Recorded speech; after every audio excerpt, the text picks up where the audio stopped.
মহান বিজয় দিবসের কুচকাওয়াজে সালাম গ্রহণ করেছেন রাষ্ট্রপতি মোহাম্মদ আব্দুল হামিদ। সকালে জাতীয় প্যারেড গ্রাউন্ডে বিজয় দিবস উপলক্ষে বর্ণাঢ্য কুচকাওয়াজ অনুষ্ঠিত হয়। এতে প্রধানমন্ত্রী শেখ হাসিনা সহ মন্ত্রিপরিষদ সদস্য ও আমন্ত্রিত বিদেশি অতিথিরা উপস্থিত ছিলেন। রিপোর্টে আরও জানাচ্ছেন আহমেদ বিপুল।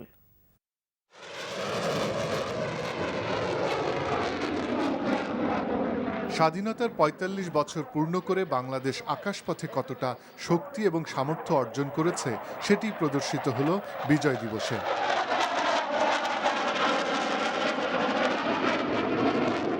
কুচকাওয়াজের সবচেয়ে আকর্ষণীয় পর্ব বিমান বাহিনীর এই অ্যারোবেটিক ডিসপ্লে। সেই সাথে বিমান বাহিনীর ফ্লাইপাস্ট মুগ্ধ করে সবাইকে।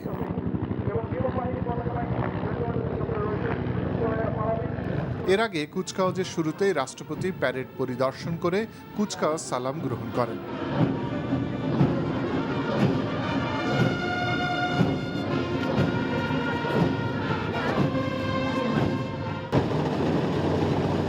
স্থলপথেও বাংলাদেশ যে কতটা শক্তিশালী অবস্থান গড়ে তুলেছে তার প্রমাণ মেলে এই প্যারেডে। তাছাড়া বিভিন্ন মন্ত্রণালয় তাদের কার্যক্রম তুলে ধরে সুসজ্জিত গাড়িবহর প্রদর্শন করে।